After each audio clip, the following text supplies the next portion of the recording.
Hello दोस्तों, अपने वादे के अनुसार मैं UP LT grade computer science का फाइनल अटैक सीरीज का पार्ट 1 ला चुका हूं और ऐसे हमारे 26 वीडियोज आएंगे एग्जाम तक। और ये है हमारा कंप्यूटर ग्राफिक्स का फाइनल अटैक सीरीज। अगर अभी भी आपने कुछ नहीं पढ़ा है या फिर थोड़ा बहुत पढ़ा है तो आप इस वीडियो को अंत तक देखते जाएं। जो मैं पीपीटी दूंगा उसको 2 से 3 बार रिवीजन करें और फिर आपको लगेगा कि हाँ, आपने सारी चीजें पढ़ ली है। इस सीरीज में मैं कंप्यूटर ग्राफिक्स का टॉप 60 क्वेश्चंस कराऊंगा और इस क्वेश्चन के हेल्प से हम आसपास के पूरे कंसेप्ट्स को पढ़ लेंगे जो सिलेबस में दिया है। एक एक क्वेश्चंस में हमने काफी सारे इंपॉर्टेंट कंसेप्ट्स को लिखा है। एक एक क्वेश्चंस में आपको 2 से 3 बार इसको पढ़ना है एंड दैट्स इट। यह सीरीज एग्जाम तक आएगी और एग्जाम तक मैंने मात्र 26 जो वीडियो है उसका प्लान किया है। पहले हम क्या करेंगे, जो 13 सब्जेक्ट है उसको टॉपिक वाइज एक एक वीडियो में देख लेंगे और फिर जो बाकी के 13 वीडियोज आएंगे उसमें हम मिक्स क्वेश्चंस को देखेंगे ताकि एग्जाम्स पे हमारी पकड़ बन जाए।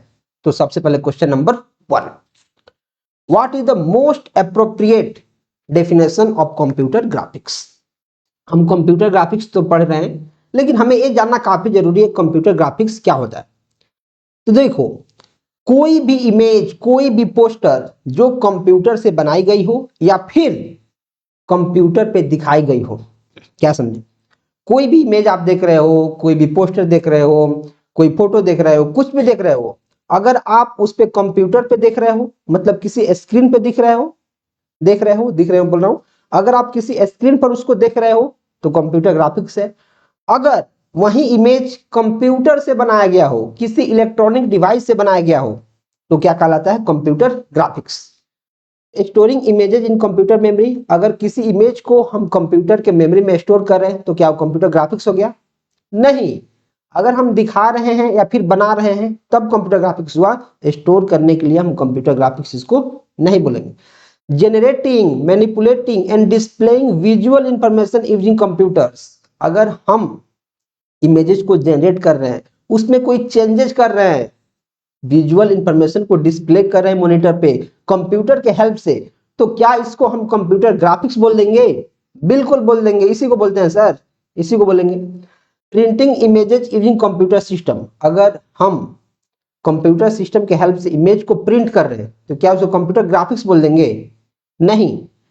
इसको एक तरह से हम बोल सकते हैं लेकिन इसका जो एक्चुअल डेफिनेशन है क्या, कि जो इमेज कंप्यूटर से बनाई गई हो या फिर कंप्यूटर पर दिखाई गई हो उसको बोलते हैं कंप्यूटर ग्राफिक्स। तो इस केस में इसको हमें तुरंत काटना पड़ जाएगा। Converting analog signal into digital form, इसको कंप्यूटर ग्राफिक्स नहीं बोलते। अब देखो, हमने जान लिया कंप्यूटर ग्राफिक्स क्या होता है और कंप्यूटर ग्राफिक्स के और भी जो इंपॉर्टेंट कंसेप्ट्स हैं उसको जानते हैं। कंप्यूटर ग्राफिक्स क्या होता है, art plus science of creating pictures with computer. समझ में आ गया। की ऑपरेशंस क्या क्या होता है, इमेज को जनरेट करो, मैनिपुलेट करो और डिस्प्ले करो, जो मैंने आपको एक्चुअल में बता दिया है। एप्लीकेशंस इसके क्या क्या हो सकते हैं, animations, CAD, gaming, EY design, simulation, ये सारे के सारे ग्राफिक्स के एग्जांपल हैं। इसके अलावा जो ग्राफिक्स होता है उसके टाइप्स होते हैं। अगर मैं रिप्रेजेंटेशन के आधार पर देखूं तो एक होता है 2D ग्राफिक्स जो फ्लैट इमेज होता है और एक होता है 3D ग्राफिक्स जिसमें हाइट, विड्थ, डेप्थ सारे होते हैं। पाइपलाइन क्या होता है, पाइपलाइन इसका फिर मॉडलिंग, फिर रेंडरिंग और फिर डिस्प्लेइंग। आप बोलोगे भैया यार काफी सारी चीजें मुझे समझ में नहीं आ रही है, तो मैं बोलूंगा यार वीडियो को ध्यान से देखो और एक एक चीज को जो पीपीटी में लिखा हुआ है उसको 2 से 3 बार रिवीजन करो और फिर देखना आपको चीजें कैसे समझ में आती हैं। क्योंकि एक ऐसा सब्जेक्ट है जो बच्चे पढ़ना ही नहीं चाहते हैं। अगर एग्जाम में नहीं आता तो इसको कोई नहीं पढ़ता है कंप्यूटर ग्राफिक्स को। इसका गोल क्या है, visual communication plus interaction with data. हमने एक क्वेश्चन के साथ काफी सारे कंसेप्ट लिखे हैं ताकि एक वीडियो के थ्रू आपका सिलेबस कंप्लीट हो जाए। इसके फाउंडर कौन है सर, इसके फाउंडर हैं Ivan Sutherland, father of computer graphics. ठीक है, कब किया इन्होंने, 1963 ईस्वी में स्केच पैड इन्होंने बनाया जो फर्स्ट इंटरेक्टिव ग्राफिक सिस्टम है। तो एग्जाम में डायरेक्ट क्वेश्चन बनेगा कि फर्स्ट इंटरेक्टिव ग्राफिक सिस्टम कौन है, क्या है, स्केच पैड। दूसरा, 1960 में इस टर्म को पहले दिया किसने, वो दिए विलियम हेटर ने। कंप्यूटर ग्राफिक्स टर्म को किसने दिया, डायरेक्ट क्वेश्चन आ जाएगा, the term computer graphics has coined by, किसने क्वाइन किया, तो विलियम हेटर ने। इसको भी ध्यान रखना है। तो फेटर क्या किए, इसको इसका नाम दिए सदरलैंड, इसको बनाया, और स्केच बोर्ड क्या था, first GUI light pen CAD origin. इतना चीजें इस क्वेश्चन में हमें ध्यान रखना है। Question number 2, which of the following best represents the fundamental goal of computer graphics. Computer graphics का डेफिनेशन हमने जान लिया, कौन बनाया, कब बनाया, किसने इसका नेम दिया, किस तरीके से इसको रिप्रेजेंट करते हैं, इसका पाइपलाइन क्या है, हमने काफी सारा चीज जान लिया। अब बोल रहे इसका भाई फंडामेंटल गोल बता दो, इसका उद्देश्य क्या है, सबसे जो इसका मूलभूत उद्देश्य क्या है। स्पीड ऑफ कंप्यूटेशन, इसके कंप्यूटेशन स्पीड को बढ़ाना, इंप्रूव मेमोरी का यूटिलाइजेशन, मेमोरी के यूटिलाइजेशन को बढ़ाना, create visual representation of data, किसी भी डेटा का विजुअल रिप्रेजेंटेशन क्रिएट करना ताकि वह विजुअल हो सके, रिड्यूस हार्डवेयर का कॉस्ट। हार्डवेयर का कॉस्ट इसमें क्या करना आएगा जी, काटो इसको। ये क्या करता है, create visual representation of data. हमने कंप्यूटर ग्राफिक्स के डेफिनेशन में ही चीजों को पढ़ लिया है। यह क्या करता है, कंप्यूटर से या तो बनाता है या फिर कंप्यूटर पर दिखाता है, दो चीज हमने पढ़ा है।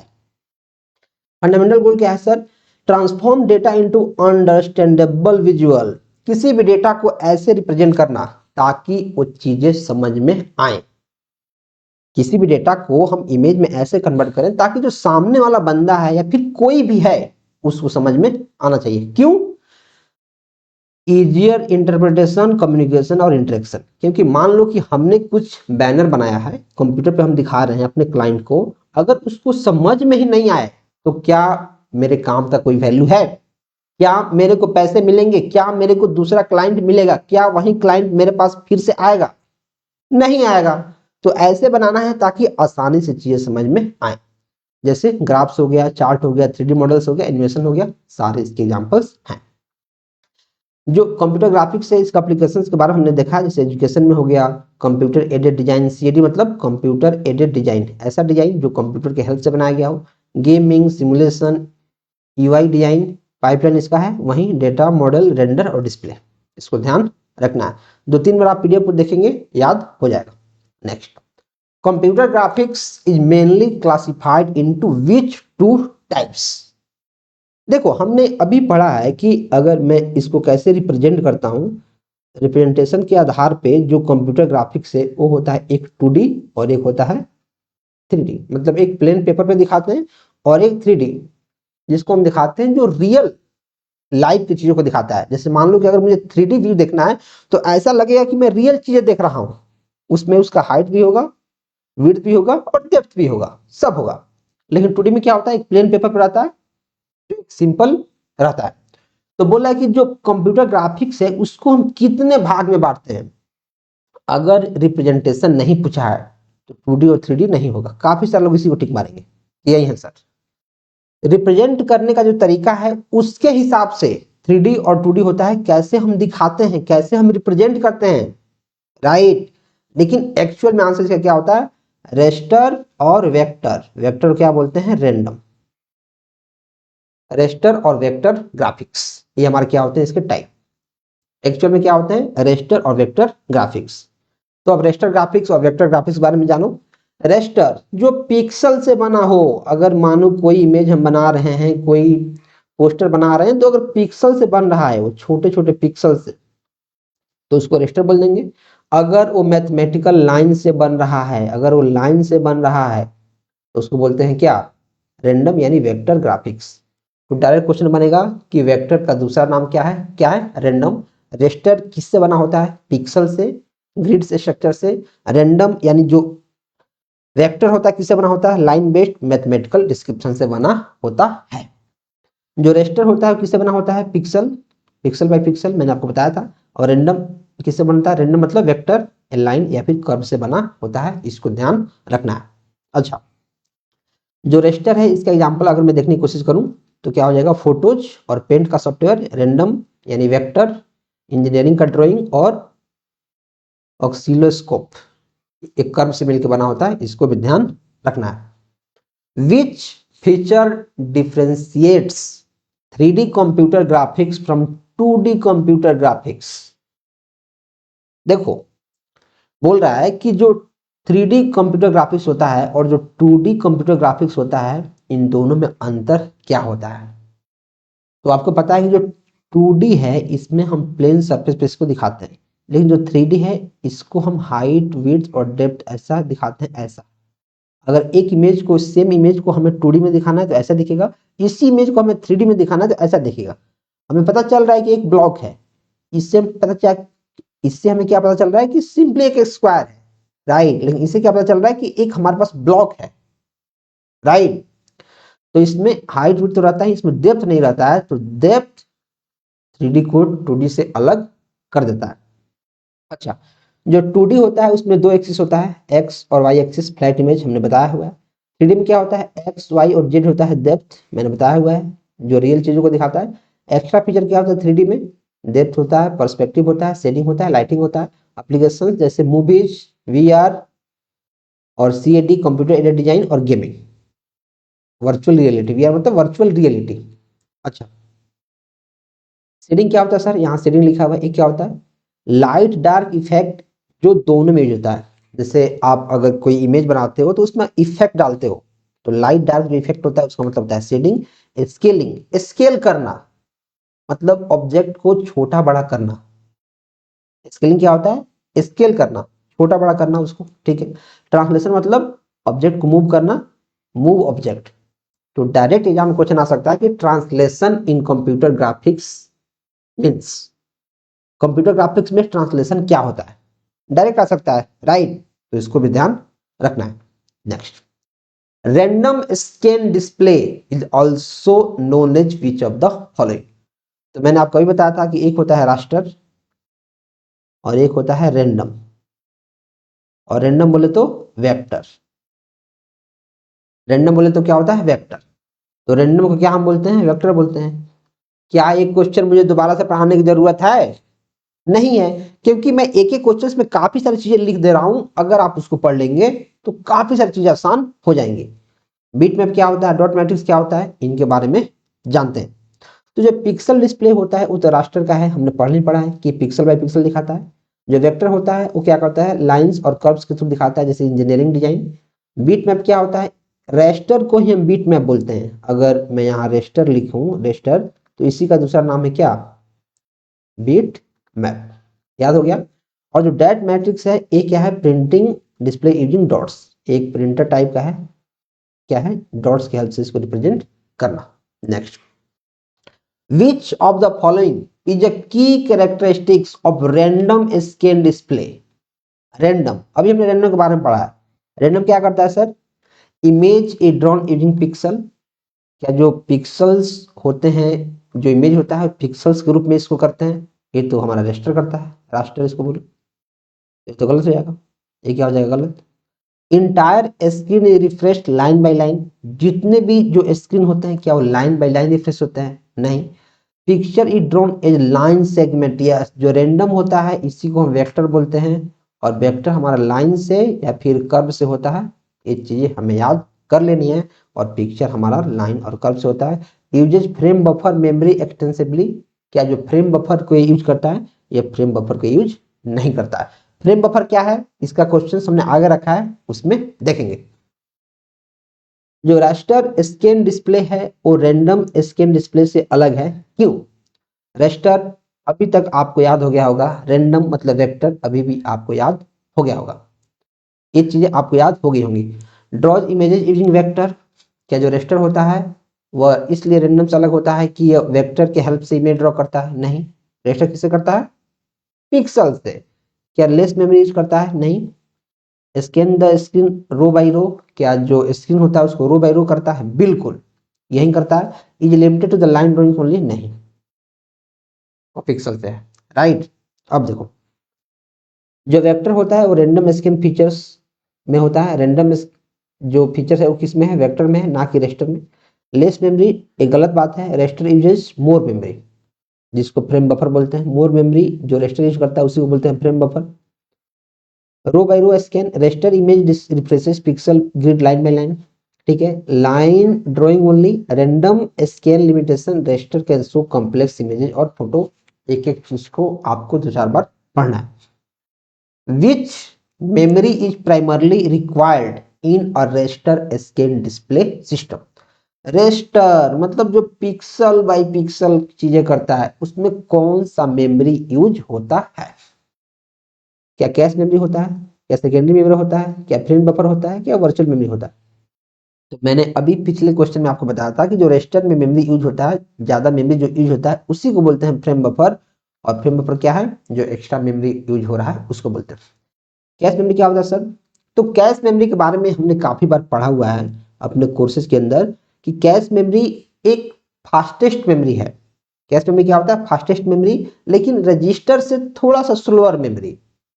कैश मेमोरी क्या है? फास्टेस्ट मेमोरी जो सीपीयू और रैम के बीच में काम करता है। अच्छा, सेकेंडरी मेमोरी क्या होता है? जो हमारा एक्स्ट्रा स्टोरेज डिवाइस होता है जिसमें हम चीजों को परमानेंटली सेव करते हैं, उसको बोलते हैं सेकेंडरी मेमोरी, जैसे HDD, CD, pen drive. Virtual memory एक इल्यूजन क्रिएट करता है कि जो हमारा मेमोरी है उसका साइज काफी ज्यादा है, जो रैम है उसका साइज ज्यादा है, लेकिन एक्चुअल में ज्यादा नहीं होता है। तो वर्चुअल मेमोरी क्या होता है? एक इल्यूजन क्रिएट करता है, ऐसा प्रतीत करवाता है कि स्पेस खाली है, लेकिन एक्चुअल में खाली नहीं होता।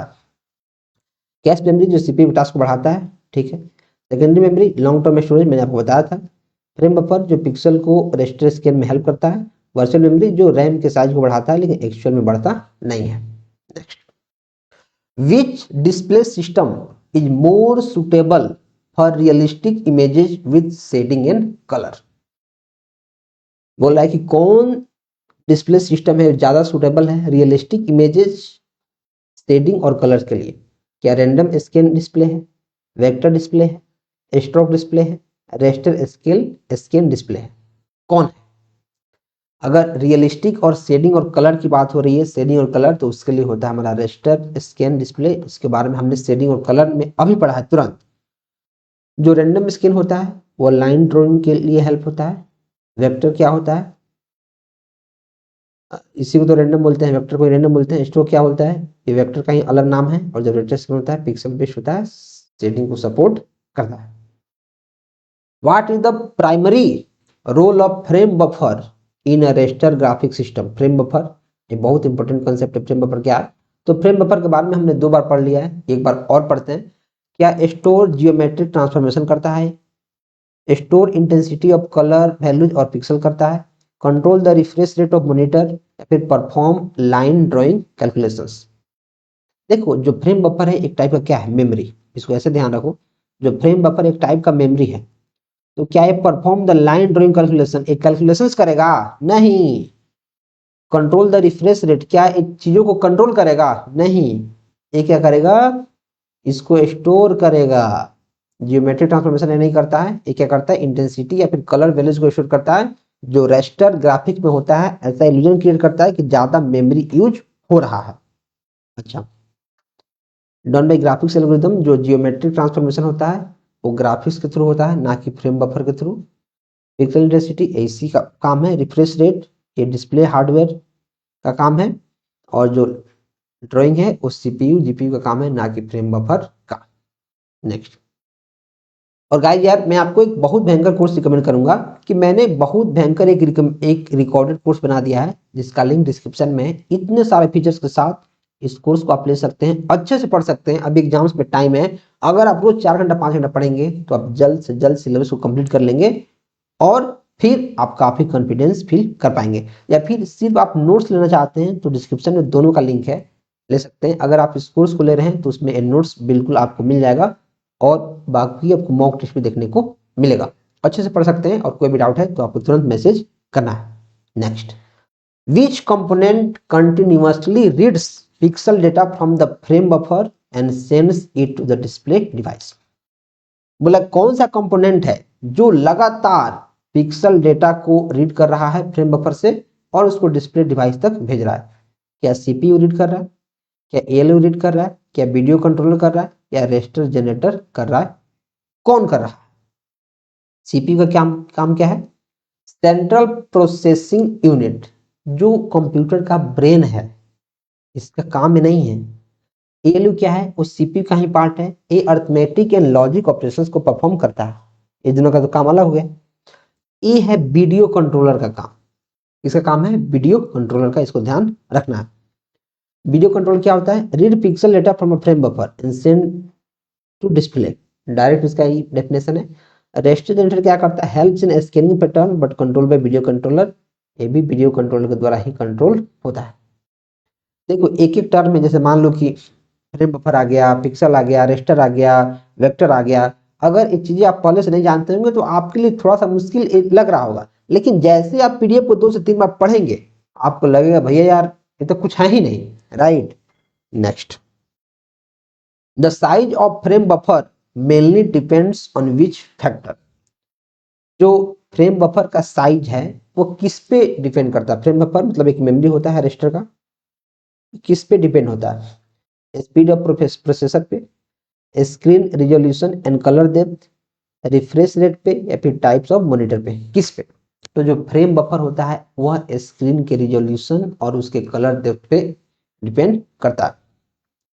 प्रोसेसर का स्पीड क्या होता है? जो परफॉर्मेंस को इंप्रूव करता है, और ये हमारा करता है पिक्सल प्लस पर सेकेंड। बफर साइज कौन करता है? Frame buffer. Refresh rate affects display का speed not memory size.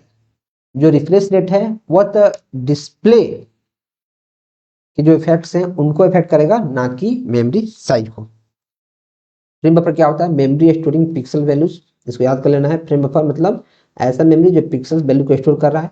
Memory है तो क्या करेगा? स्टोर करेगा। रिजोल्यूशन मतलब नंबर ऑफ पिक्सल्स, जैसे आप बोलते होगे कि जो मेरा स्क्रीन है, जैसे मान लो कोई यूट्यूब शॉर्ट्स है, यूट्यूब शॉर्ट्स जो वीडियो है कितना पर चल रहा है? 1280 720 इस पे चल रहा है, इस पिक्सल पे। मतलब अगर मैं हॉरिजॉन्टली बात करूं, हॉरिजॉन्टली हॉरिजॉन्टली इतने पिक्सल है, 1 2 3 ऐसे 1280 है, और वर्टिकली कितने हैं? 720। इधर 720 है, इधर 720 है, और इधर कितना है? 1280। ये इसका रिजोल्यूशन हो गया। कलर डेप्थ मतलब बीट्स पर सेकेंड, जैसे एग्जांपल दिया गया फॉर्मूला साइज बराबर resolution into colour depth. Example जैसे ये हमारे पास पिक्सल है, मतलब 24 बिट है, मतलब इतना एमबी का हमारा स्टोरेज लेगा। In a raster scan system how is the display refreshed.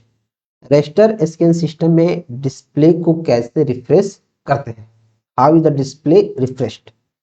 अगर रेस्टर स्कैन सिस्टम है, यानी रेस्टर है, रेस्टर मतलब जहां पिक्सल्स की बात हो, वेक्टर मतलब जहां लाइंस और कर्व की बात हो, लाइन और कर्व्स, ठीक है। जो रेस्टर स्कैन सिस्टम है उसमें डिस्प्ले कैसे रिफ्रेश होता है? डिस्प्ले उसमें कैसे रिफ्रेश होता है? रेंडमली ड्राइंग लाइन, लाइन कर देंगे तो हो जाएगा? नहीं। ड्राइंग वेक्टर डायरेक्टली, रेस्टर में वेक्टर क्या करेंगे? Scanning the screen row by row, ये चीज मैंने पहले ही पढ़ाया था। स्कैनिंग ओनली मॉडिफाइड पिक्सल से नहीं होता है, क्या होता है? सी। पिक्सल बेस्ड रेस्टर हो गया। रिफ्रेश प्रोसेस क्या होता है? Electron beam scan left to right या फिर top to bottom, left to right या फिर top to bottom, electron beam को स्कैन किया जाता है। फ्रेम बफर जो चीजों को स्टोर करता है, मैंने आपको फ्रेम बफर के बारे में पिछले क्वेश्चन में बताया था, 3 4 बार बता दिया हूँ।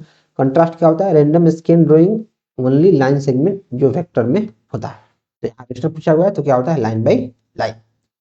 Next, which line generation algorithm uses only integer arithmetic and avoids multiplication and division. देखो हमारे पास काफी सारे लाइन एल्गोरिदम है, जैसे DD algorithm, Bresenham line algorithm, mid point, parametric. तो बोला कौन सा एल्गोरिदम है जो केवल इंटीजर अरिथमेटिक को यूज करता है और अवॉइड करता है मल्टीप्लिकेशन और डिवीजन को? कौन सा है? क्या डीडी एल्गोरिदम है? ए है, ए है, ए है, कौन है? इसका आंसर हमको क्या देखने को मिलेगा? तो ये हमारा है ब्रेसेनहम्स लाइन एल्गोरिदम।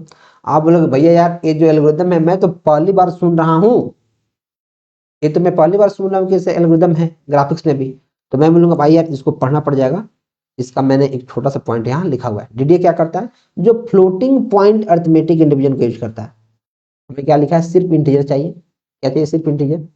जो ब्रेसेनहम होता है वो करता है ओनली इंटीजर एडिशन, तो हमारा आंसर हो जाएगा। जो मिड पॉइंट होता है वो डिसीजन बेस्ड है, ना कि इंटीजर और फ्लोटिंग बेस्ड। जो पैरामेट्रिक है वो क्या करता है? मल्टीप्लिकेशन करता है पैरामेट्रिक इक्वेशन में। इसको सीधे तौर पे याद करना है, और जैसे अभी आप इसको याद कर लोगे तो अब कोई भी क्वेश्चन आएगा, जैसे मान लो पूछेगा कि जो डीडीएल एल्गोरिथम क्या करता है, तो आपको पता है फ्लोटिंग पॉइंट अरिथमेटिक डिवीजन को करता है। इससे रिलेटेड और भी काफी सारे क्वेश्चंस हैं, एक एक क्वेश्चंस को ध्यान से पढ़ना है और रिवीजन करना की है। अगर रिवीजन नहीं करेंगे तो फिर मजा नहीं आएगा। द डिजिटल डिफरेंशियल एनालाइजर यानी DDA algorithm is based on which principle. जो डीडीए है वह किस प्रिंसिपल पे बेस्ड है? क्या वो इंक्रीमेंटल इंटीजर डिसीजन पे है, direct evaluation of line equation, differential calculation of successive point, या फिर सिमेट्री ऑफ पिक्सल? किस पे बेस्ड है? तो ये हमारा बेस्ड है differential calculations of successive point पे। इसके बारे में थोड़ा सा जानते हैं। देखो, जो इंक्रीमेंटल इंटीजर डिसीजन पैरामीटर है कि इंटीजर हमारा इंक्रीमेंट हो रहा है, उसका वैल्यू ए है ब्रेसेनहेम्स एल्गोरिथम जो हमने पीछे में पढ़ा है। डायरेक्ट इवेल्युएशन ऑफ इक्वेशन, ए हमारा डीडीए का पार्ट है ही नहीं, लेकिन जो डिफरेंशियल कैलकुलेशन है वो इसी का पार्ट है, जो डेल्टा एक्स और डेल्टा वाई से रिप्रेजेंट हम कर रहे हैं। और सिमेट्री ऑफ जो पिक्सल्स है ये सर्कल ड्राइंग एल्गोरिथम है, ना कि डीडीए। सिमेट्री ऑफ पिक्सल, जो पिक्सल्स है इसी का हम सिमेट्री बना रहे हैं, मतलब जैसा पिक्सल है वैसा ही दूसरे पार्ट बनने जा रहे हैं, उसको बोलते हैं सर्कल ड्राइंग एल्गोरिथम का एक पार्ट है। नेक्स्ट, तो इतना याद रखना, जो डीडीए होता है वो होता है differential plus incremental plus floating point. DDA क्या होता है? Differential incremental floating point. अगर मैं पीछे चलूं तो यहाँ डीडीए सारा लिखा होगा, देखो फ्लोटिंग पॉइंट है, तो अगर आपने उसको पढ़ा होगा तो पता चल जाएगा, differential plus incremental plus floating point, इसको ध्यान रखना है। Which major drawback of the DDA algorithm is eliminated in Bresenham's algorithm? देखो, चार जो एल्गोरिदम है, अगर मैं पीछे चलो यहाँ, A DDA, Bresenham's, mid point, parametric line algorithm, एक बहुत इंपॉर्टेंट है। तो वही क्वेश्चन यहाँ लिखा है, कौन सा मेजर ड्रॉबैक था डीडीए एल्गोरिदम का जो इस एल्गोरिदम में एलिमिनेट किया गया? क्या किया गया? रिक्वायरमेंट ऑफ फ्रेम बफर तो सब में चाहिए था, ये नहीं किया गया। Uses of floating point calculations, yes, जो डीडीए था वो फ्लोटिंग पॉइंट का यूज कर रहा था, उसको नहीं यूज कर रहा था। जो डीडीए था वो फ्लोटिंग पॉइंट का यूज नहीं कर रहा था, लेकिन जो ब्रेसेनहेम्स एल्गोरिथम है इसमें फ्लोटिंग पॉइंट का यूज होता है। नहीं, क्वेश्चन क्या लिखा है? Which major drawback of DDA algorithm is eliminated. अच्छा, सॉरी मैंने गलती बोल दिया है, जो डीडीए है उसमें अभी हमने बताया है कि उसमें फ्लोटिंग पॉइंट का यूज होता है, उसी को जो ब्रेसेनहेम्स एल्गोरिथम है इसमें रिमूव किया गया। तो हमारा क्या हो जाएगा इस केस में? Answer right. जो ऑपरेशन क्या करता है, इस ऑपरेशन को भगाता है और केवल इंटीजर को यूज करता है। मैंने पहले क्वेश्चन में आपको बताया था कि इंटीजर को कौन यूज करता है? केवल इंटीजर को ब्रेसेनहेम्स एल्गोरिथम। अच्छा, इसके बारे में आप यहाँ चाहे तो पढ़ सकते हैं। Next, which property is extensively used in the midpoint circle drawing algorithm? कौन सा प्रॉपर्टी है जो mid point circle drawing algorithm में यूज होता है? Linear interpolation, 8 way symmetry of circle, parametric equation, trigonometric equation. अब देखो, यहाँ जो मिड पॉइंट सर्कल है, तो अगर मैं तुक्का भी मारने की कोशिश करूंगा तो मुझे यहाँ सर्कल एक दिख रहा है, मैं इसको मार दूंगा। क्या भैया यही आंसर है? बिल्कुल यही आंसर है। तो भैया याद कैसे रहेगा? तो उसके बारे में आपको सबका थ्योरी पढ़ना पड़ेगा, और थ्योरी के लिए आप हमारा नोट्स ले सकते हैं, वहां से पढ़ सकते हैं, या फिर कोर्स में भी नोट्स हैं, आप वहां से पढ़ सकते हैं। जो लिनियर इंटरपोलेशन होता है क्या करता है? वो लाइन एल्गोरिथम यूज होता है। लिनियर मतलब लाइन, तो लिनियर इंटरपोलेशन मतलब लाइन एल्गोरिथम यूज हो रहा है। 8 वे सिमेट्री ऑफ सर्कल मतलब किसमें यूज हो रहा है? सर्कल एल्गोरिथम में। पैरामीट्रिक इक्वेशन जो मल्टीप्लिकेशन और ट्रिग्नोमेट्री को इन्वॉल्व कर रहा है। ट्रिग्नोमेट्रिक जो मिड पॉइंट एल्गोरिथम, ट्रिग्नोमेट्री क्या करता है? अवॉइड करता है। इसको ध्यान रखने की जरूरत है। In the mid point circle algorithm the decision parameter determines. जो मिड पॉइंट सर्कल एल्गोरिथम है उसमें जो डिसीजन पॉइंट है, जो डिसीजन पैरामीटर है, वह क्या करता है? उसका काम क्या है? करता क्या है sir? Radius of the circle, क्या रेडियस ऑफ सर्कल को डिटरमाइन कर देगा। कलर ऑफ पिक्सल, क्या पिक्सल के कलर को डिटरमाइन कर देगा। Choice between two candidate pixels, क्या दो कैंडिडेट के जो पिक्सल्स हैं, दो कैंडिडेट पिक्सल्स हैं, उनमें चॉइस करेगा। सेंटर ऑफ द सर्कल, क्या सेंटर ऑफ सर्कल को बताएगा। जो डिसीजन पैरामीटर है वो बताता है डिसीजन लो, मतलब चॉइस लो, choice between two candidate pixel में दिखाता है। रेडियस ऑफ द सर्कल नहीं दिखाता है, कलर पिक्सल नहीं दिखाता है, ये हमारा दिखाता है। इसको सिंपली पढ़ने की जरूरत है। Next, Why are line and circle generating algorithms crucial in computer graphics. जो लाइन और सर्कल जनरेटिंग एल्गोरिदम है वह कंप्यूटर ग्राफिक्स में क्यों जरूरी है? क्यों क्यों जरूरी है sir? They reduce frame buffer memory size, नहीं ये नहीं घटाते हैं। दे इम्प्रूव मॉनिटर रिजोल्यूशन, मॉनिटर का जो रिजोल्यूशन है ये इम्प्रूव कर देंगे, नहीं ये तो पिक्सल करेगा। जो पिक्सल जितना ज़्यादा रहेगा उतना तगड़ा उसका रेजोल्यूशन रहेगा, ये तो नहीं होगा। They efficiently convert mathematical shapes into pixel representations, बिल्कुल। या क्या करेंगे, जो मैथमेटिकल शेप्स हैं उनको पिक्सल्स के रूप में कन्वर्ट करेंगे। They control video refresh rate, इसका काम ये नहीं है। Which transformation changes the size of an object without altering its shape? कौन सा ट्रांसफॉर्मेशन है जिसमें किसी भी ऑब्जेक्ट का आप साइज चेंज कर सकते हो लेकिन उसका शेप को कोई भी इफेक्ट नहीं पड़ेगा? क्या? Translation, rotation, scaling. देखो मैंने आपको स्केलिंग के बारे में बताया था कि उसका साइज बड़ा करना। अगर मानो स्क्वायर है, स्केलिंग में तो स्क्वायर ही रहेगा लेकिन बड़ा हो जाएगा। यहाँ स्क्वायर है तो यहाँ भी स्क्वायर ही रहेगा, शेप में कोई भी चेंज नहीं आएगा, बस उसका साइज बड़ा हो जाएगा, उसको बोलते हैं स्केलिंग। अब इसके बारे में थोड़ा सा पढ़ते हैं। Translation, move an object from one position to another. अगर एक ऑब्जेक्ट को एक जगह से दूसरे जगह पर ले जा रहे हो उसको बोलते हैं ट्रांसलेशन। डायरेक्ट क्वेश्चन बनेगा, कैसे यहाँ बना है कि ऑब्जेक्ट का हम साइज चेंज कर रहे हैं बिना उसके शेप को अल्टर किए, तो स्केलिंग है। वैसे ही बन सकता है, ऑब्जेक्ट को हम मूव कर रहे हैं एक पोजीशन से दूसरे पोजीशन पे, क्या हो जाएगा? ट्रांसलेशन। रोटेशन क्या होता है? उसकी ओरिएंटेशन को हम चेंज कर रहे हैं, उसके पोजीशन को हम चेंज कर रहे हैं। रिफ्लेक्शन क्या होता है? उसका मिरर इमेज हम बना रहे हैं, right. Next, homogeneous coordinates are mainly used in computer graphics to. जो होमोजेनियस कोऑर्डिनेट्स हैं, जो कंप्यूटर ग्राफ, होमोजेनियस मतलब जो एक टाइप के, होमो मतलब एक टाइप, वहीं अगर हेटेरो रहता है हेटेरोजेनियस मतलब अलग अलग टाइप के, होमोजेनियस मतलब एक टाइप के, समान टाइप के। कंप्यूटर ग्राफिक्स में समांगी निर्देशांक का मुख्य उपयोग किस लिए किया जाता है? कंप्यूटर ग्राफिक्स में जो समांगी निर्देशांक है उसका उपयोग किस लिए किया जाता है? इंप्रूव डिस्प्ले का रेजोल्यूशन, इसके लिए। Combine multiple transformation into a single matrix, क्या इसके लिए? इंक्रीज फ्रेम साइज बफर, इसके लिए नहीं करते हैं। एलिमिनेट क्लिपिंग ऑपरेशंस, क्या जो क्लिपिंग ऑपरेशंस होता है उसको कम करने के लिए। जो होमोजेनियस कोऑर्डिनेट्स होता है उसका मेनली काम है मल्टीपल ट्रांसफॉर्मेशंस को एक सिंगल मैट्रिक्स में कंबाइन करने के लिए, राइट। तो आप चाहें तो इसके बारे में यहाँ से पढ़ सकते हैं, एक एक चीज यहाँ लिखा गया है। Which transformations is not affected by the order in which it is applied? कौन ट्रांसफॉर्मेशन टेक्निक है जो इस पर निर्भर नहीं करता है कि किस ऑर्डर में इसको अप्लाई किया गया हो? रोटेशन क्या होता है? इसके बाद मैंने आपको बता दिया है। स्केलिंग क्या होता है? जिसमें ऑब्जेक्ट का साइज चेंज होता है ना कि उसका शेप, ये भी बता दिया है। ट्रांसलेशन क्या होता है? ये भी बता दिया है, एक जगह से दूसरी जगह जाना। कंपोजिट ट्रांसफॉर्मेशन क्या होता है? इसके बारे में हम जानेंगे। तो जो क्या कर रहा है, which transformation not affected by the order in which it is applied. Translation एक ऐसा टेक्निक है कि किसी भी ऑर्डर में करो इस पर कोई भी प्रभाव नहीं पड़ेगा। वहीं अगर रोटेशन हो, स्केलिंग हो, तो स्केलिंग जब करना है तभी करना पड़ेगा, रोटेशन जब करना है तभी करना पड़ेगा।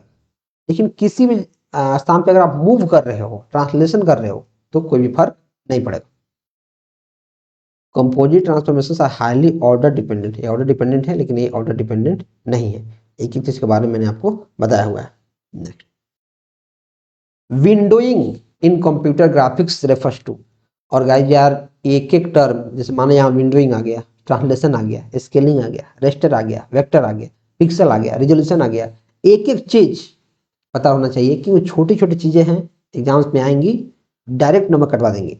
अगर पता नहीं रहेगा तो नंबर कट जाएगा। अच्छा, विंडोइंग क्या होता है? Displaying object on full screen. अगर फुल स्क्रीन पे आप इमेज को डिस्प्ले करें तो क्या इसको विंडोइंग बोल देंगे। Selecting a portion of a scene for display, किसी पोर्शन को सिलेक्ट करना किसी सीन के लिए ताकि वो डिस्प्ले हो सके, क्या इसके लिए। रिमूविंग इनविजिबल सरफेस, सरफेस को रिमूव करना विंडोइंग थोड़ी कहलाएगा। विंडोइंग मतलब हमें जगह दो, ये तो नहीं हो जाएगा। Mapping 3D object to 2D screen, ये तो कन्वर्जन हो गया। इसको बोलते हैं selecting a portion of screen पर डिस्प्ले। जैसे मान लो कि हमारा बड़ा स्क्रीन है और हमें किसी चीज को डिस्प्ले करना है, विंडोइंग करना है, मतलब हमने एक एरिया सेलेक्ट कर लिया, कि इस एरिया में हमें डिस्प्ले करना है, उसको बोलते हैं विंडोइंग। उसको क्या बोलते हैं? विंडोइंग। तो क्या होगा? Selecting a portion of a scene for display. Which clipping algorithm is most commonly used for line clipping? Clipping मतलब उस क्लिप करना, काटना, कि कौन सा क्लिपिंग एल्गोरिदम है जो लाइन क्लिपिंग के लिए यूज होता है? कौन सा होता है? सदरलैंड हॉर्जमैन algorithm, Cohen Sutherland algorithm, painter's algorithm, z buffer algorithm. पहले सबके बारे में जानो, ये सारा एल्गोरिदम बहुत इंपॉर्टेंट है।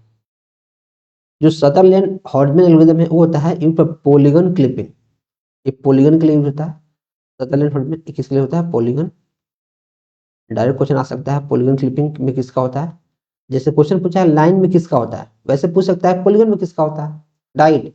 जो कोहेन सदरलैंड है वो लाइन के लिए होता है, जो क्वेश्चन में दिया है आंसर हो जाएगा। जो पेंटर्स एल्गोरिथम है क्या करता है? जो हिडन सरफेस रिमूवल, जो सरफेस हिडन है, हिडन सरफेस रिमूवल में यूज होता है, रिमूव करने में। जेट पर क्या करता है? Use for depth visibility, depth visibility के लिए यूज होता है। एक एक एल्गोरिथम को ध्यान रखना है। Next, in 3 dimensional graphics which coordinate system is used to represent object depth? देखो अगर मैं ऐसे बना दूं 3D, ये हमारा क्या हो गया? लेंथ हो गया। एक क्या आ गया? उसका ब्रेड्थ हो गया, ब्रेड। और एक क्या होगा? ये हमारा क्या होगा? यहाँ से यहाँ तक। ये क्या हो गया? इसका हाइट हो गया। कितना हाइट है इसका? ये क्या इसका हाइट हो गया। तो एक तो लेंथ जो क्या करता है एक्स एक्सिस, और एक करता है वाई एक्सिस, और एक करता है जेड एक्सिस। क्या करेगा? Z coordinate. X coordinate horizontal चीजों को दिखाता है, वाई कोऑर्डिनेट वर्टिकल चीजों को दिखाता है, और डेप्थ को दिखाता है जेड कोऑर्डिनेट। और एक होता है डब्ल्यू कोऑर्डिनेट जो क्या करता है? होमोजेनियस कोऑर्डिनेट को दिखाता है, डेप्थ को नहीं दिखाता है। तो क्या हो जाएगा? Z coordinate. Which projection preserves parallel lines but does not preserve true length? कौन सा प्रोजेक्शन है जो पैरेलल लाइंस को प्रिजर्व करता है लेकिन ट्रू लेंथ को नहीं? ट्रू मतलब जितना चाहिए, जितना लंबाई चाहिए उतना नहीं करता है। क्या वो पर्सपेक्टिव है, क्या आइसोमेट्रिक है, क्या ऑर्थोग्राफिक है, क्या ऑब्लिक है? चलो एक एक बारे में पढ़ते हैं। जो पर्सपेक्टिव है वो parallel lines do not remain parallel, वो आपस में कन्वर्ज कर जाता है पर्सपेक्टिव में, पैरेलल नहीं रह पाता। आइसोमेट्रिक क्या होता है? यह इक्वल स्केल पे प्रिजर्व करता है लेकिन फिर भी कुछ देर जाके गलती हो जाता है। ऑर्थोग्राफिक क्या है? Preserve true length and parallelism, यह पैरेलल लाइंस को और ट्रू दोनों करता है लेकिन यहाँ नॉट लिखा है। ऑब्लिक क्या करता है? प्रिजर्व पैरेलल लाइन लेकिन does not preserve true length. इसको ध्यान रखना है। आंसर क्या होता है? डी। बोले भैया हमें कैसे पता चलेगा कि सारी चीजें होती है? तो मैं बोलूंगा भाई ये सब पता करना पड़ता है, हमारे फैक्ट्स हैं। इसको याद रखना है कि जो पर्सपेक्टिव प्रोजेक्शन होता है वो पैरेलल लाइन उसमें पैरेलल नहीं रह सकता है, कन्वर्ज करता है आपस में जाके। इसको याद करना पड़ेगा, कोई ऑप्शन नहीं है। Next, bezier curves are controlled by, जो बेजियर कर्व है, वक्र है, वो किसके द्वारा नियंत्रित होता है? तो हमारे पास काफी सारे टाइप के जो कर्व होते हैं। एक किसको कंट्रोल करता है? एक किसको कंट्रोल करता है? ये हमारा करता है कंट्रोल पॉइंट्स को। भैया किस कैसे पता चलेगा? याद कर लो बाबू, इसको याद कर लो। इंटरपोलेशन पॉइंट क्या करता है? Curve does not necessarily pass through all this points, ये करता है कि जो कर्व है सारे पॉइंट से पास नहीं होने चाहिए। कंट्रोल पॉइंट क्या करता है? बेजियर कर्व्स को दिखाता है। नॉट वेक्टर क्या करता है? बी स्प्लिन में काम करता है, पिक्सल कोऑर्डिनेट डिस्प्ले रिलेटेड चीजों को दिखाता है। और एक काफी सारे हमारे पास कर्व्स हैं, इनको याद करना है। जो बेजियर कर्व है वो क्या करता है?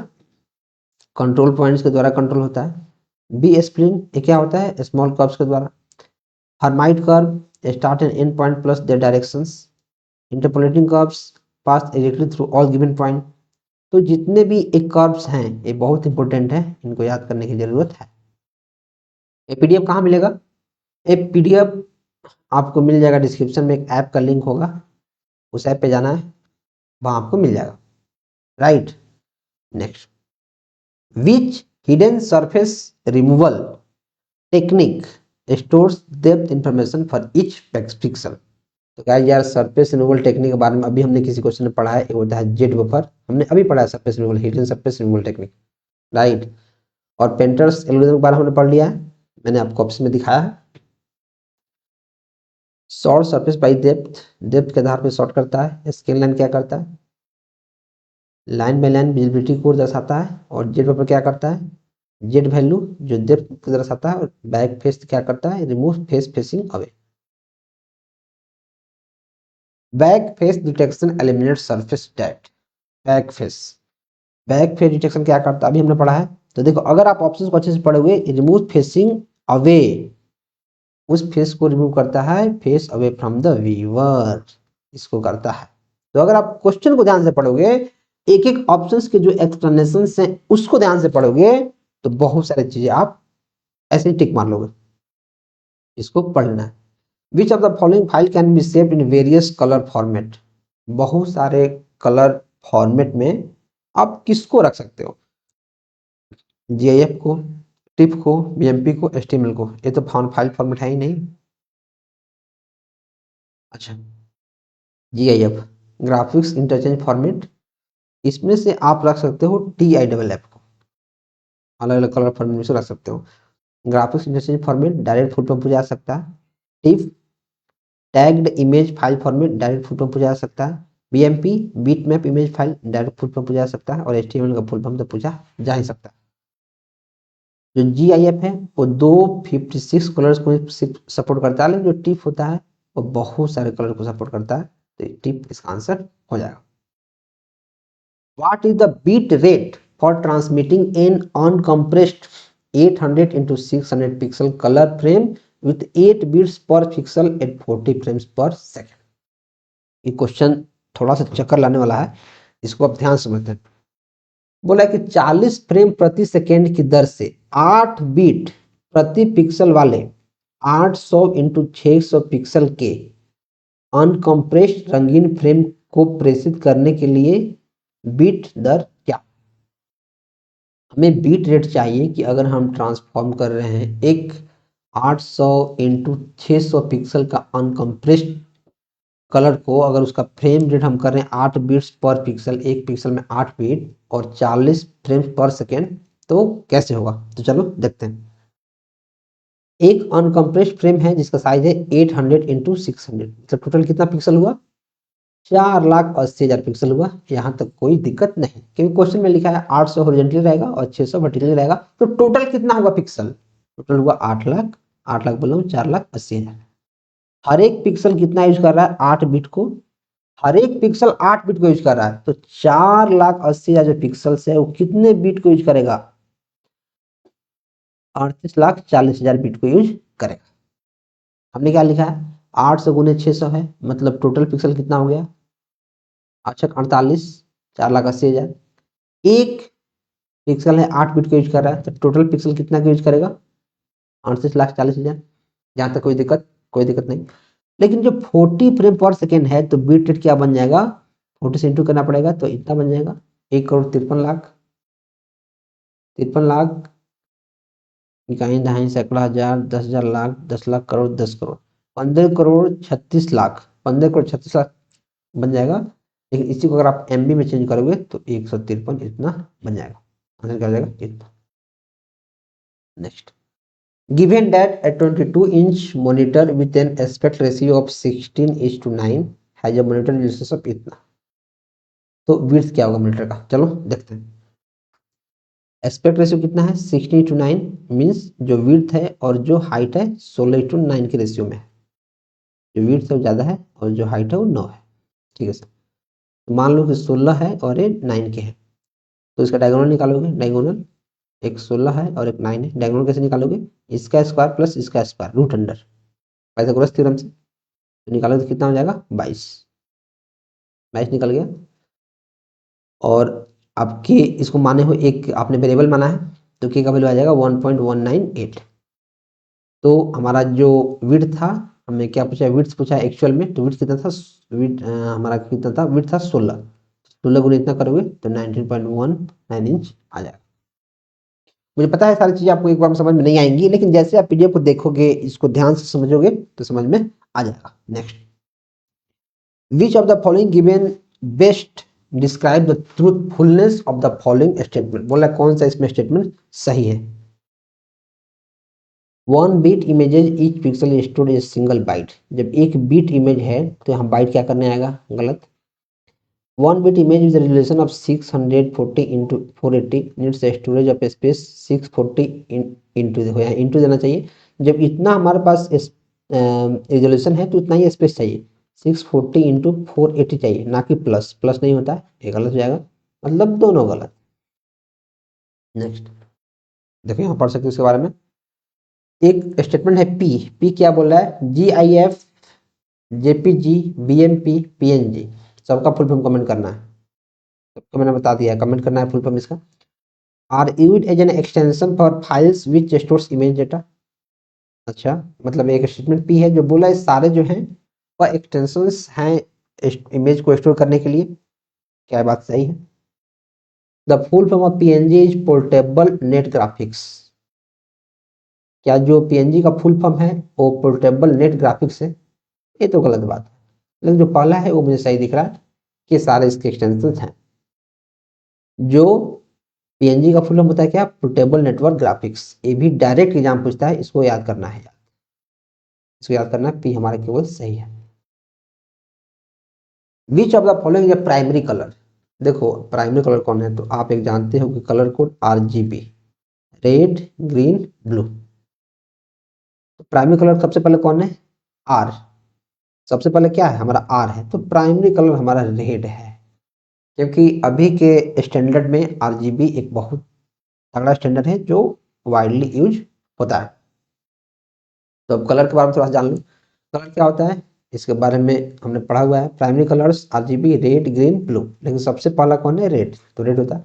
सेकेंडरी कलर्स क्या क्या है, रेड प्लस ग्रीन बराबर येलो, मतलब सेकेंडरी कलर मतलब इन कलर के कॉम्बिनेशन से जो भी कलर बनता है उसको बोलते हैं सेकेंडरी कलर। और भी काफी सारी चीजें हैं, इसको आपको पढ़ना है।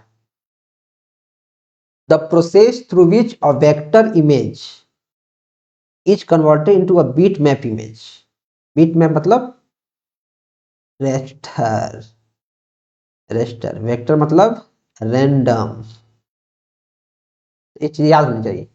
एक ऐसा प्रोसेस जिसमें जो रैंडम इमेज होता है यानी वेक्टर इमेज होता है उसको bit map image, bit map मतलब रेस्टर इमेज में कन्वर्ट करते हैं, तो क्या उसको पिक्सलाइजेशन बोल देंगे, क्वांटाइजेशन बोल देंगे, रेस्टराइजेशन बोल देंगे, सैम्पलिंग बोल देंगे।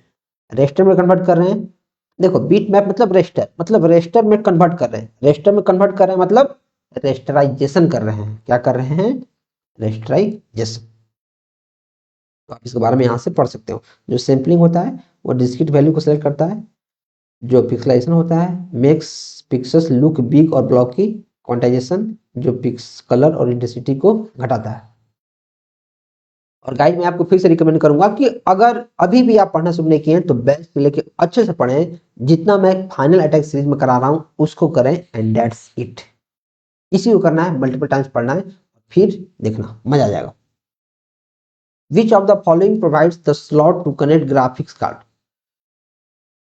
कौन ग्राफिक्स कार्ड को इंसर्ट करने में हेल्प करता है, रैम स्लॉट, ये तो रैम को करेगा, USB पोर्ट, ये तो USB के जो केबल्स जैसे माउस हो गया, कीबोर्ड हो गया, पेन ड्राइव हो गया, उसके लिए करेगा। बायोस, ये तो फॉर्मवेयर में आता है, इसमें ये होता है AGP, AGP मतलब accelerated graphics port, AGP accelerated graphics port होता है जो इसी के लिए डिजाइन किया जाता है। नेक्स्ट, पहले मैं वो लैपटॉप को चार्ज में लगा देता हूँ।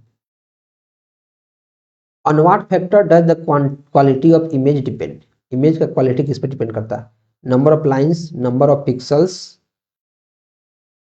हाँ जो इमेज होता है वो नंबर ऑफ पिक्सल्स पे करता है, नंबर ऑफ रिजोल्यूशंस नहीं, साइज ऑफ स्क्रीन नहीं, जितना ज्यादा पिक्सल उतना अच्छा image. In computer graphics the mirror image किसका होता है, रिफ्लेक्शन का। रोटेशन मैंने बता दिया है, ट्रांसलेशन बता दिया है, सीयर हमने नहीं बताया था, तो सीयर के बारे में देखते हैं।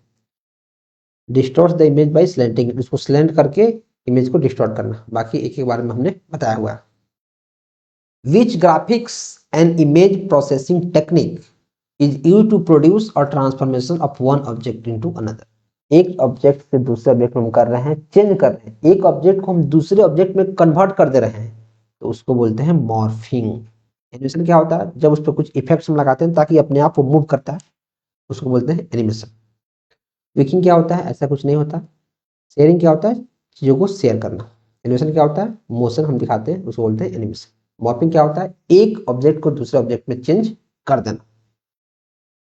ax plus by plus cz plus d is an example of dash where a, b, c, d are coefficients and x, y, z are the coordinates of an object. तो क्या ए लाइन का होता है, पैराबोला का होता है, circle का होता है, प्लेन सरफेस का होता है? इस सारा जो कोफिशिएंट है वो होता है प्लेन सरफेस का। As simple as that. ये जनरल क्वेश्चन, सर्कल का क्या होता है? एक्स स्क्वायर और वाई स्क्वायर में। पैराबोला भी होता है स्क्वायर टर्म्स में। लाइन क्या होता है? Line in 3D needs parametric और टू इक्वेशंस। लेकिन प्लेन सरफेस में क्या होता है? सिंपल कोफिशिएंट होता है जिसका पावर 1 होता है। Dash is a special effect in motion pictures and animations that changes one image or shape into another through a seamless transition.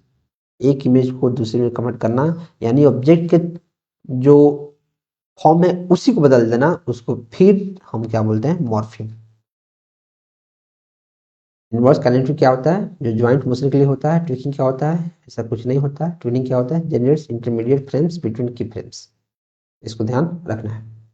The part of RAM in a computer used to hold the graphics information for one frame consisting of color values for every pixels of the screen is known as। इसको हम क्या बोलते हैं? तो मैंने आपको पहले ही बताया था कि एक टर्म होता है फ्रेम बफर, जो इन चीजों को स्टोर करता है। पिक्सल बफर नहीं, इमेज बफर नहीं, frame buffer. Special effects used to introduce slides in a presentations are called. ये तो पावरपॉइंट का क्वेश्चन है, लेकिन ये हमारा होता है कस्टम एनिमेशंस या फिर ट्रांजिशंस या फिर प्रेजेंट एनिमेशंस या फिर इफेक्ट। इसको हम क्या बोलते हैं? इसको हम क्या बोलेंगे? इसको बोलते हैं हम ट्रांजिशन। जो स्पेशल इफेक्ट होता है उसको ट्रांजिशन बोलते हैं, और सिंपली हम मोशन लगा रहे हैं तो उसको बोलते हैं animation. In computer graphics the basic geometric transformation is are. Basic geometric transformation क्या है? केवल ट्रांजिशन, केवल रोटेशन, लाइन, दोनों। ट्रांसलेशन और रोटेशन। ट्रांसलेशन मतलब एक ऑब्जेक्ट को मूव करना दूसरी जगह पे। रोटेशन मतलब उसको अपने ही एक्सिस पे घुमाना। कंसीडर और रेस्टर सिस्टम विथ रिजोल्यूशन 640 में 480। What is the frame buffer size? अगर 12 बिट को स्टोर कर रहा है तो चलो निकालते हैं। एक रेस्टर में इतना का है, मतलब टोटल पिक्सल कितना हो जाएगा? इसको गुना कर दो। हर एक पिक्सल 12 बिट रिक्वायर कर रहा है, मतलब सारा कितना करेगा? इसे 12 से गुना कर दो फिर से, और इसको बाइट में कन्वर्ट करने के लिए बिट्स को बाइट्स में 8 से डिवाइड करो तो इतना हो जाएगा। और 1 KB बराबर इतना बाइट होता है, मतलब कितना हो जाएगा? 1024 से डिवाइड करो तो 450 KB के आसपास हमारा आंसर आ जाएगा। Next, rigid body transformations that move object without deformation is called. ये वह कठोर पिंड रूपांतरण जिसमें वस्तु को बिना विकृति के स्थानांतरित किया जाता है, उसको क्या बोलते हैं? बिना मूवमेंट के। आप मूवमेंट नहीं करते हो फिर भी। स्केलिंग में तो मूवमेंट होता है।